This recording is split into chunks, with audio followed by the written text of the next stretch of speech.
Hello, everyone, and welcome back to this podcast. As always, and I mean always, I'd like to start out by saying thank you for watching, or if you're listening on Anchor.fm to the audio-only version, I want to thank you as well. Even though you can come and watch it on my YouTube channel, Laughing on the Inside, which is what you should do. Because I have a lot of fun. It's pretty awesome. You can kind of see the apartment I live in here in Cambodia. And occasionally we'll get Seng Lai on camera. So that gives you somebody pretty to look at instead of just what you have to put up with here. That's always a good thing. It's been a good day. It's a little hot. I have a little bit of the constipation, but that's okay. Things are going good. I'll deal with that tomorrow. I won $1.25 off one of my beer tabs. In case you don't know, over here in Cambodia, the beer cans have the little pull tabs, the old-fashioned pull tabs. And you look on the back and you can win things. Some of these companies offer things like cars and free motorbikes and all kinds of good stuff. But generally, they're good if you win. You know, you can win like a free beer or get the cash equivalent, which is like 50 cents here. But I remember one time I had a 6-pack, and out of those 6, I actually won a free beer, a 12-pack, and a case. That was a good night because, like I said, you can get the cash equivalent if you want. So I'm thinking, okay, I just spent $3. I made all this money. I made money by drinking beer, and if that isn't the dream, boy, I don't know what is. That was a pretty awesome night. Of course, you can't expect that. There are some nights, you just don't get anything, or you sit there with just maybe 1 or 2 free cans, but it's always good. I just got one that said 5,000 real. Real is the currency over here in Cambodia, and it's the equivalent of $1.25. So there we go. That's how you make 50 cents turn into $1.25. I have people message me sometimes asking for information, and sometimes they say something at the end of the email or the message like, hey, just get back to me when you can. It's not a life or death situation. And that always freaks me out because I'm like, it could be. It could be a life or death situation. Nobody knows when they're going to die or what they're going to die of. So I think every situation we should treat as a life or death situation. You could be eating at Taco Bell and fall over in your chalupa, dead from a brain aneurysm that you didn't even know about. One wouldn't think eating at Taco Bell is a life or death situation. But if it was you that had the brain aneurysm, it obviously was. We never know what's going to kill us. We never know how it's going to end. A comet could be plummeting toward Earth right now, and in a matter of like a split second, we could all just be annihilated. So treat everything you're doing, no matter the situation, like it's a life or death situation. And you'd be much better off. Go ahead and eat the chocolate. Drink the milk, have the eggs. Don't worry about your cholesterol or weight. Eat what you want. Go ahead and go out, have a few cocktails, have a few too many, get a little drunk. Go ahead and have sex with a chick that swears up and down that those little bumps on her vagina are nothing but a cold sore. Yeah, it can be pretty iffy, but treat it like a life or death situation. Get it over with. Go out there, have fun. That's all I'm saying. That's my message to everyone. Get out there and have fun. Because if this pandemic has taught us anything, it's that we should enjoy what we have when we have them, because we never know when they're just going to be taken away. And I know a lot of people are in lockdown still. A lot of people are under some kind of government restrictions on where they can go and what they can do. Haven't been able to see much of your friends or family or, going out to eat. Just very basic things we took for granted. and everybody's just waiting for that day to come when we are free to live our lives as we wish, except for me and others like me, I'm sure. I think it says something about your personal lifestyle when this pandemic really hasn't affected anything too much. Because even before this, I try to avoid people. I try to get out of doing things with people. I found it too stressful. I just found it too, stressful for me to have to deal with a bunch of people all at the same time. One-on-one, I'm pretty good. We can hold a conversation. We can talk about different things. I'm fine with that. But when you get a bunch of people together, and that means there's going to be a bunch of people talking about things that I have no interest in and don't care about. But I don't want to seem impolite. I don't want to be that guy. So I try to get involved. And usually I'll stick my foot in my mouth or say something stupid. And it just seems to be a lot of pressure. And that's something I think enough people are not thinking about. Everybody wants the pandemic to be over, to get back to normal, but what does that really mean? Like, normal also has a lot of horrible shit associated with it, right? Getting to work in a bunch of traffic, having your reservations canceled at the last minute at a restaurant because they're too busy and they forgot about you.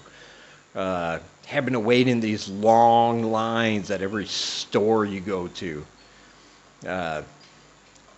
People not afraid to just come right up to your face and start talking while you're sitting there trying to remember their name, feeling dumb because you don't, and they're using your name a lot. So there's a lot of bad things that happens once this pandemic is over, and I'm not really keen on having those things reappear again. I think that might be a bad idea.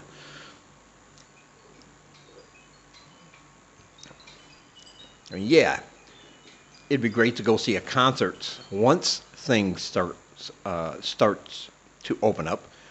I think I said that correctly.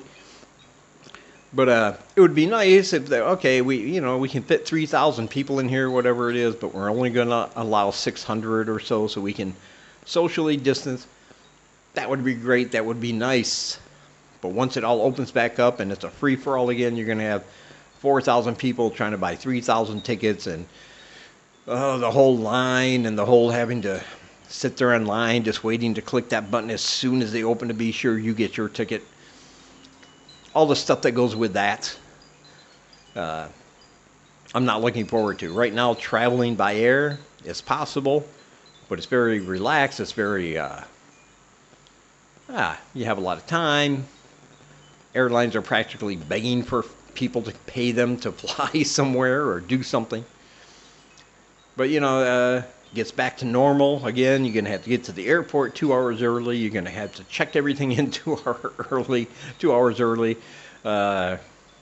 going to have to be strip searched. You're going to have to take off your shoes in front of a bunch of strangers, which is always weird if I don't know about you, but whenever somebody says, oh, you got to take off your shoes and socks so I can check your feet, and I'm thinking, oh, God, when was the last time I clipped my toenails? Because that's something people don't really think about a lot, right? When was the last time? Give me the date of the last time you clipped your toenails. Because I'm telling you right now, if you can actually tell me the exact date, then you probably have some form of OCD. Because mine just kind of grew until one day I go, oh, I think they're breaking through my socks. I should do something about these claws I call toenails. And then I do it, then I forget about it again.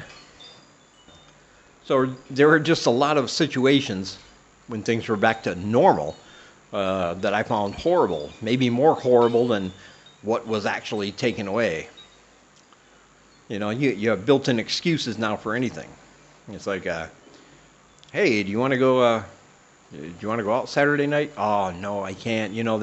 They just put that new mandate in place, and I don't think we should. We might not get busted, but I don't want to take the chance. You understand? And they're like, yeah, okay. Once everything's back to normal, we'll do it. And I'm like, yeah. I don't plan on actually ever doing that. But you can get away with it during the pandemic.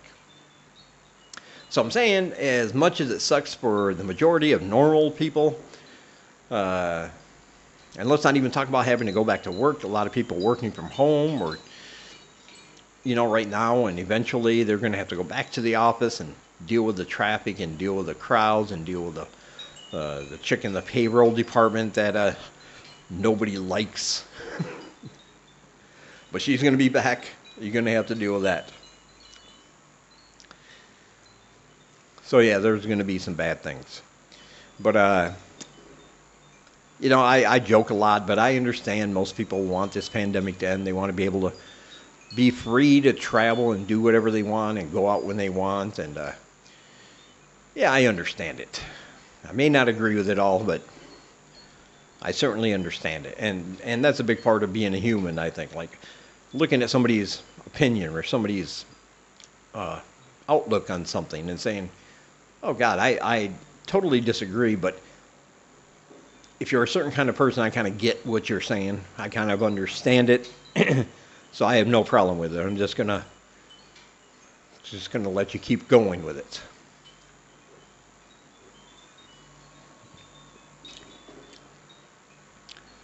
Everything's going great here. Excuse me. Excuse me. I think I got a little cum in my mouth. Everything's going great here in Cambodia. We have our own restrictions here. We have our own little lockdown situations going. People can't come into the town I live in, Siem Reap, unless they fill out a form with their contact information. They have a special app, little thing you have to install on your phone, and you have to scan a QR code so that they can track you on your phone just in case there's an outbreak. They have a way to access all that information and get people tested. But as always, I like living here. I can't really complain much. That's the point I try to make to everybody. Hey man, we've had a few deaths now, and that didn't happen for until just recently. Like I think we're up to 5 people now that have died, and I know that sounds like such a low number, and compared to places like America and the United Kingdom, and other countries in the West, and but they've done a very good job in containing the virus and putting restrictions in place, even to their own financial detriment by not allowing tourists in from other countries. And so it does cost them in one way, but on the other hand, a country that only has 5 or 6 deaths from COVID, that's a pretty good thing. I mean, it's not a good thing for the families, obviously. Just like the guy having the aneurysm at the Taco Bell, guys.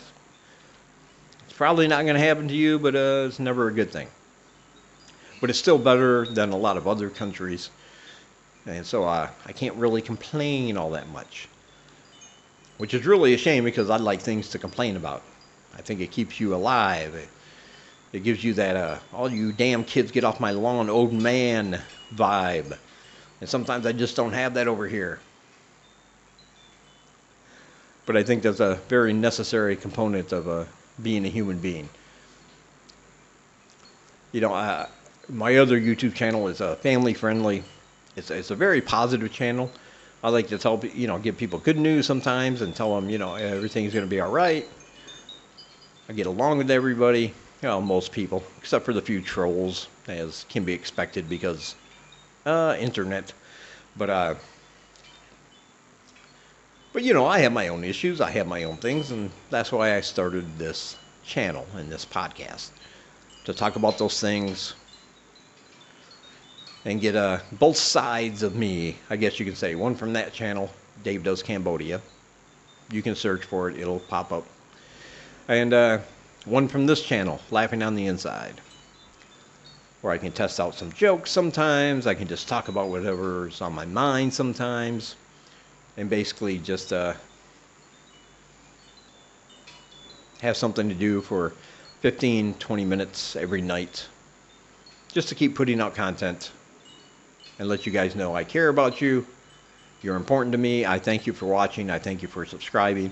I thank you for sharing. And if you don't do any of those things, I'm very disappointed in you, young man or young lady. I'm going to be pulling a guilt trip on you, which always seems to work for me. You can make me feel guilty kind of pretty easily if I know you, just by saying the right things, like your parents used to. My mom would never say anything like outright, but she would give me that look. She would just half close her eyes, put her head down, slowly shake her head, and then just leave in silence. And that made me feel worse than anything if I did something that was wrong. And sometimes I never knew what I did. I've always had that problem where I just said or did things without really thinking. But ever since then, I've had a complex about people. Like when I'm talking to them, and it's a friendly conversation, we're getting along. But then at the end, I think I overanalyze. Like, oh, I said something that I could have sworn I saw him do a little eye roll. He was trying to hold it back, but I think I saw it. Now he thinks I'm a piece of shit. He's disappointed in me, and now the next time I see him, I got to make up for it. I got to be extra friendly, and it's just the whole thing with me. All my anxiety and social non-skills, I guess you can say. But I'm trying. I'm coping. And tomorrow I'm going to work on the diarrhea, so everything, or the constipation, which is the opposite of diarrhea. I always seem to be suffering from one of those two. I never seem to find a middle ground with my bowels. It either doesn't want to come out or it comes out so much I need a wagon. I don't need a toilet, I need a wagon. And there is your TMI moment. All right. Thank you guys for listening. That's all for tonight. Sunglide, do you want to say goodbye? Goodbye. Louder. Goodbye. Louder. Goodbye. I was trying to get her to yell so that the neighbors complained, and then I could say, hey, she's the one yelling. I wasn't. Didn't work. All right, I'll talk to you guys in the next one.